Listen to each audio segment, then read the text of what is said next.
बिहार वासियों का 13 साल का इंतजार हो गया खत्म। नरेंद्र मोदी ने बिहार को दे दी बड़ी सौगात। बिहार वासियों के लिए केंद्र सरकार ने खोल दिया ये रास्ता। जी हां, बिहार विधानसभा चुनाव से पहले नरेंद्र मोदी ने बिहार को बड़ी सौगात दी है, जिसका फायदा बिहार के लोगों को मिलने जा रहा है।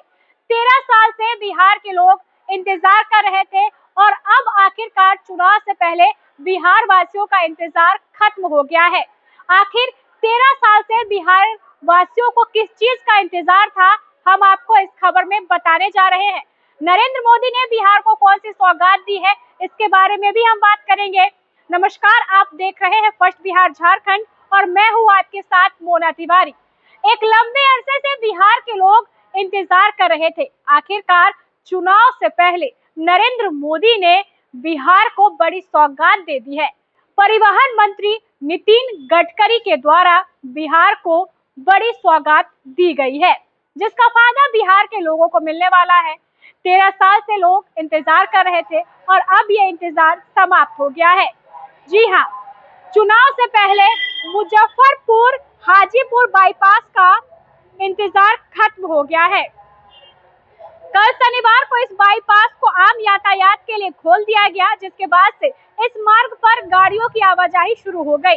17 किलोमीटर लंबे इस बाईपास के शुरू हो जाने से मुजफ्फरपुर शहर के भीतर से गुजरने वाले भारी वाहनों से होने वाले जाम से बड़ी राहत मिलेगी। साथ ही उत्तर बिहार से पटना और नेपाल तक पहुंचना अब पहले से कई ज्यादा आसान होगा। अब यात्रियों को शहर के व्यस्त चांदनी चौक, रामदयालु और मधौल जैसे इलाकों में ट्रैफिक जाम में नहीं फंसना पड़ेगा। यह बाईपास राष्ट्रीय राजमार्ग 22 का हिस्सा है, जिसका निर्माण कार्य विभिन्न कारणों से पिछले 13 वर्षों से लंबित था। हाईकोर्ट के निर्देश के बाद निर्माण कार्य दोबारा शुरू हुआ और अंततः इसे पूरा कर आम जनता के लिए खोल दिया गया। करीब 200 करोड़ रुपए की लागत से बने इस बाईपास में 66 अंडरपास, 4 माइनर ब्रिज और एक रेलवे ओवरब्रिज का निर्माण किया गया है। अंडरपास के जरिए आसपास के ग्रामीण इलाकों को जोड़ा गया है, जिससे ग्रामीणों को भी निर्बाध आवागमन की सुविधा मिल सके। NHAI पटना प्रमंडल के परियोजना निदेशक अरविंद कुमार ने बताया है कि बाईपास का निर्माण आधुनिक तकनीक से किया गया है, ताकि भविष्य में इसकी टिकाऊ क्षमता बनी रहे। शनिवार सुबह से ही NHAI के अधिकारी और निर्माण कंपनी के वरीय अधिकारी नवनिर्मित कपरपुरा ROB के पास मौजूद रहे। परियोजना सलाहकार अजय कुमार सिन्हा ने पहाड़पुर छोर पर पहुंचकर बैरिकेडिंग हटाने और सड़क की साफ सफाई का निरीक्षण किया।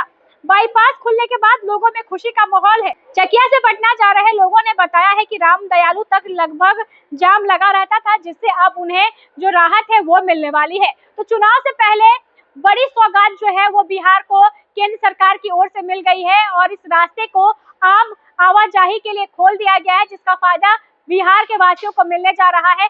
अब पटना सहित नेपाल जाने में भी जो आवागमन है वो सुचारू रूप से चलेगा। जिस तरीके से बिहार में सड़कों का जाल बिछाया जा रहा है, उसे देखकर ये कहा जा रहा है कि परिवहन मंत्री लगातार परिवहन को सुचारू रूप से चलाने के लिए लगे हुए हैं। नरेंद्र मोदी यानी देश के प्रधानमंत्री ने ये बिहार को बड़ी सौगात दी है चुनाव से पहले। इस खबर में बस इतना ही। आगे की खबरों को जानने के लिए आप देखते रहें first Bihar Jharkhand. Panorama group, जो सोचता है वो करता है। ये लो, मुंह मीठा करो। आज मैंने अपना जॉब छोड़ दिया, अब हम पूर्णिया वापस जाएंगे। जॉब छोड़ दिया है? मतलब ये घर कैसे चलेगा? हम करेंगे क्या और माँ बाबूजी क्या बोलेंगे?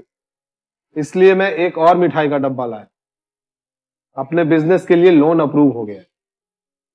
अरे लोन अप्रूव हो गया वो तो ठीक है, लेकिन पूर्णिया में हम रहेंगे कहाँ? अपना घर भी तो नहीं है वहाँ। इसलिए तो एक और मिठाई का डब्बा अलग से लाया हूँ। हमने पूर्णिया में घर ले लिया है, पूर्णिया के E-Homes पैनोरमा में। पूर्णिया में पैनोरमा ग्रुप लेकर आए हैं E-Homes पैनोरमा। बड़ा घर, आलीशान जिंदगी और अत्याधुनिक सुविधाओं के संग। अरे अब क्यों मुंह मीठा करवा रही हो? क्योंकि हम घर वापसी जो कर रहे हैं। घर वापसी की खुशी पूर्णिया में E-Homes पैनोरमा के संग। E-Homes panorama, luxurious lifestyle redefined.